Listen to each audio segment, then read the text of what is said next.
When you do add features to your home, such as solar panels, it actually adds value to the property and it's going to increase your odds of getting a tenant. I found that only 8% of homes have sufficient insulation. We want to kind of help renters on what they can control and equally work with landlords around what they can be doing around the edges as well. The majority of renters in Australia have experienced big increases in the cost of their weekly rent in the last 5 years, putting immense pressure on households around the country.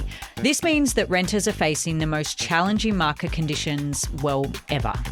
Here with me to chat through the 2025 PropTrack Origin Rental Reality Report and just what things look like is the author of that report, Anne Flaherty, Senior Economist at REA Group, as well as Catherine Anderson, General Manager of Marketing at Origin Energy.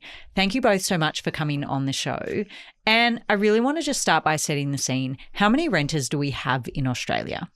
Well, around 3 million households do rent in Australia. So that's households, not individuals, which is around a third of total households. Now, that data actually comes from the most recent census, which was back in 2021. So I think odds are there are even more households renting at the moment. So how then has the rental landscape changed in the last 5 years?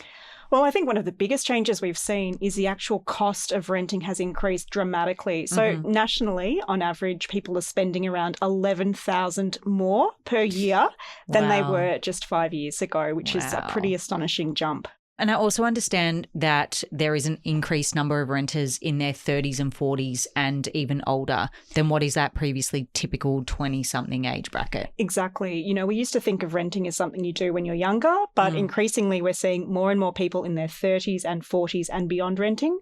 We're also seeing a lot of families renting. So couples with children who are looking for somewhere to rent, they can't potentially buy a home. So out of that national 10K on average in rental costs over the last 5 years, how does that break down around the country? Yeah, it's a good point. While we have seen pretty strong rent rises everywhere, it is much stronger in some markets than others. So if we look at a market like Perth, we've actually seen rents increase by almost 90%. In 5 years? In 5 years. Wow. So that's almost a doubling in the amount of rent being paid. Yeah. And then if we look at markets like Brisbane and Adelaide, we've also seen rents up about 60%. Rent growth is about 50% in Sydney. And then if we look at Melbourne, we're at about 40%. And then in Canberra, we're sitting at about 20%. So to put it in a bit of perspective, if you think about the average household on a median income of around $116,000, that's just about 36% of total rentals that they could afford. And that's in the last 12 months or? That's in the last 12 months. That's almost unfathomable, but I really want to get a little bit more granular. Which areas in particular, and not just state, more like city, have seen the highest rent growth?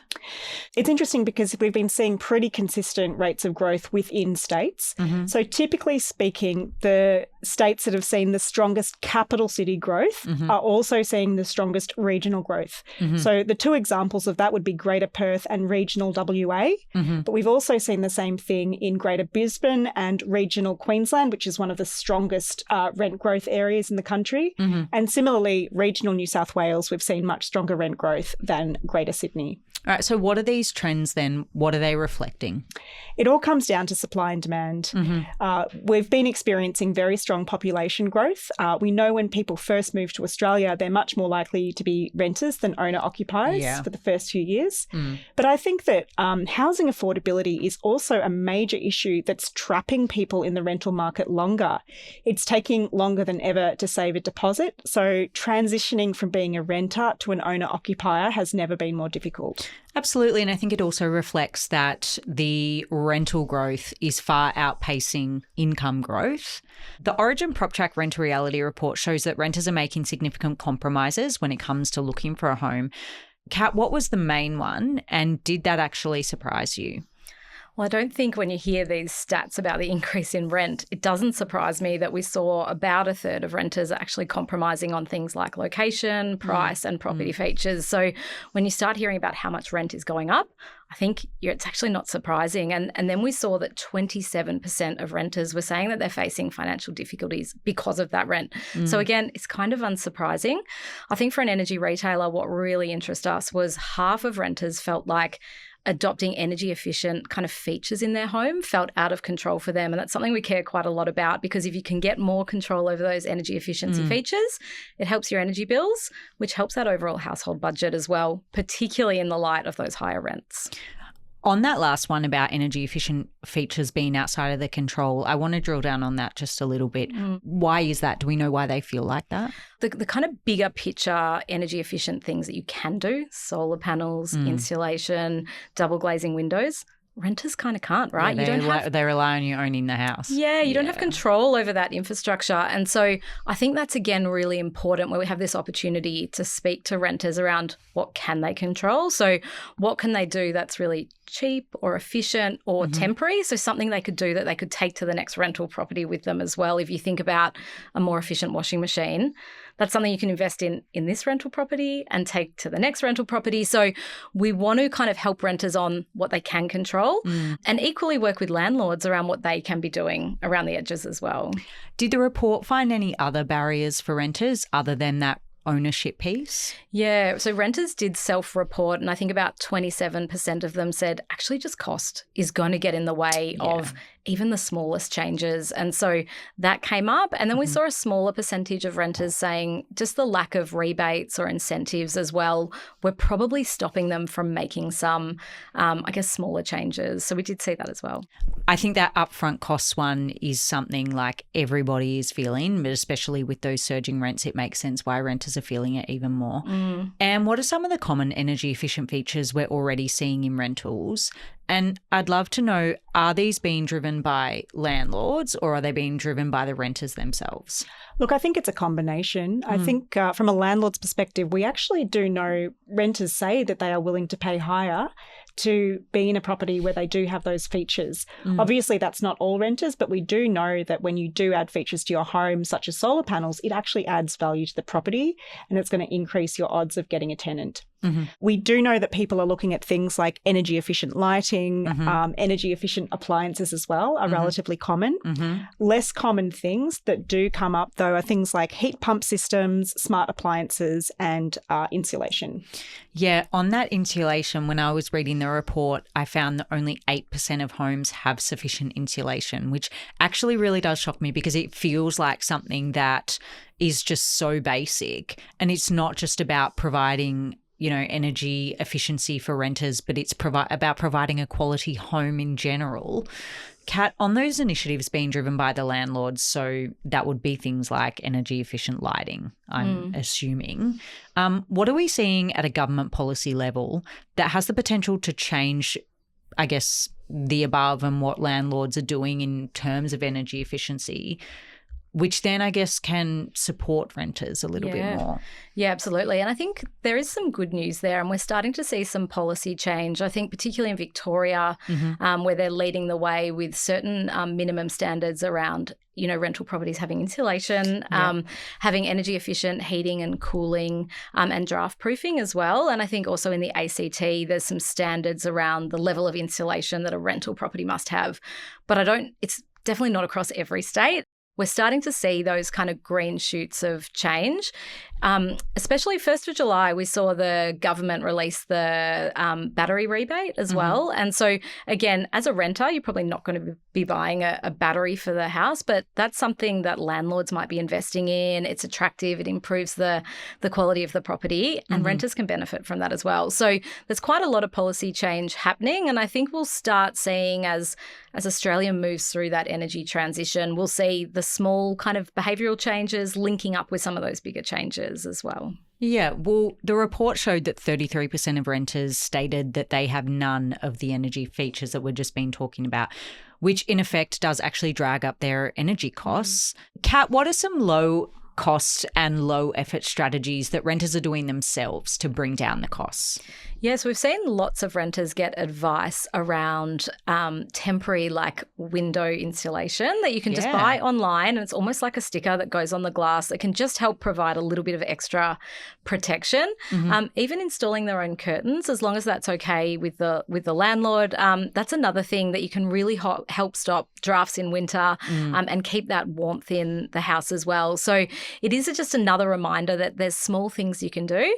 Another great tip is a heated throw blanket. So you plug it in and you're just heating yourself. And again, that's about like saving having to heat the entire house when you might just be sitting in one room watching TV. They're really great that, you order them online and they're maybe $30. And that's a great way just to stay warm and not have to heat the entire property. So there's definitely tips and tricks out there.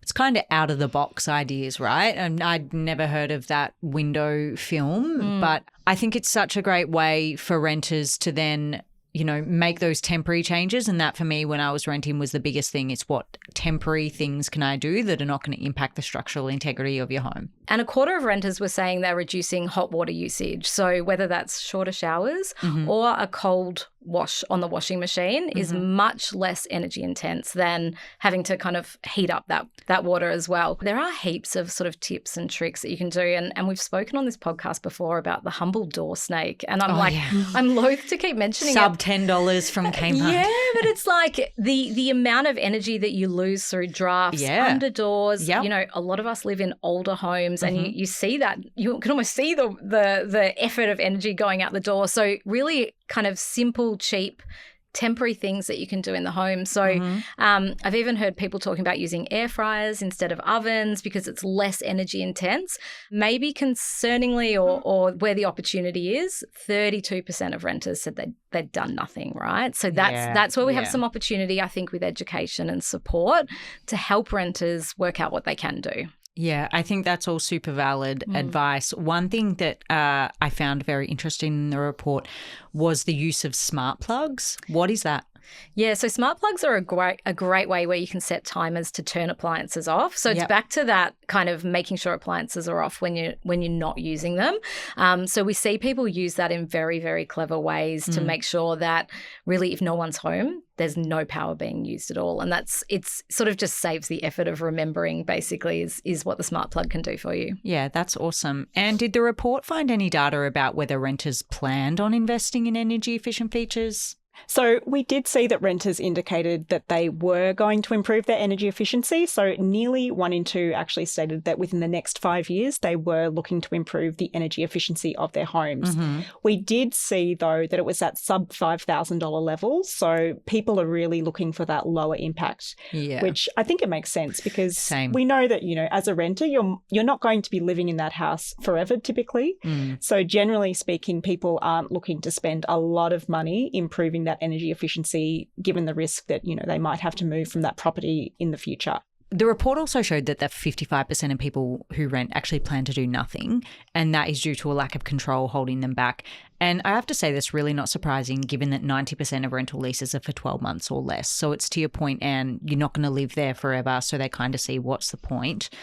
Kat, before we wrap up, do you have any last words kind of to add about energy efficiency in rentals, either to the renters themselves or to the landlords that we haven't already covered today? I think it's maybe just a bit of an encouragement to renters, that a reminder there are small changes you can make that are super cost effective. They can be temporary or they can be things that you will take with you to your next rental property. So although your lease might be 12 months, when you are buying a washing machine or a dryer, that's something you're going to take with you. And so if possible, getting an investment in one that's more energy efficient is worth it and is something to think about. So maybe just a reminder that there are things you can do. And also if it's possible, like having a conversation with the landlord and understanding, are they going to make changes to the property? What's coming up? Because if you are going to stay longer, then that's something that would be really great to know. But I think this kind of whole transition will take policymakers, government, landlords, energy companies all coming together to make changes along the way. And I feel positive about that, but we're kind of all in it together. I agree. And I think when you talk about investing in those energy efficient washing machines or those energy efficient kettles, it can sound like a big expense, but I think it's important for renters to remember that there is an energy efficient appliance within your budget. So it's not an inaccessible tool to anyone really, because it's just about working with the best that you can get for the money that you're prepared to invest. And Anne, is there anything that we haven't covered in today's episode in terms of the sentiment around the rental market and just how things look? I think that we need to remember that today's renters are different from who was renting 10, 15, 20 years ago. We used to think about younger people being renters, but it's not just that people are getting older when they're renting. We're increasingly seeing people who are middle income earners, even some higher income earners renting. So it's not just a cost thing. And I think that the needs and the barriers to entry are different for different kinds of renters. So for those renters who maybe aren't as constrained by their budgets, partnering with your landlord, if it's a property you think you're going to be renting for a longer period of time, to try and make those improvements. Of course, we know there's a lot of benefits. It's not just cost saving, but it's also environmental. I think that partnering with your landlord is almost a win-win for both parties, because not only are the renters getting a more energy efficient home that's going to appeal to them, that landlord has basically just secured themselves a tenant for potentially years to come, which from any landlord's perspective, the week that you don't have a tenant is the week you begin to lose money on your investment. Look, thanks so much for joining me today. I think we've given renters some good tips. I hope to gain back some of that control in what is a really tough and tight rental market. So thank you both. Thank you, Alice. Thanks for joining me. This has been Real Talk. For your weekly fix, please follow wherever you listen to your podcasts, and tune in next time for more real questions, news and insights on the topics that matter most from realestate.com.au, Australia's #1 address in property. All information provided is general advice and opinion based on current market conditions. These opinions should not be treated as investment advice. Always obtain advice based on your individual circumstances. Real Talk acknowledges the traditional custodians of country throughout Australia and their connections to land, sea, air and community. We pay our respects to elders past and present.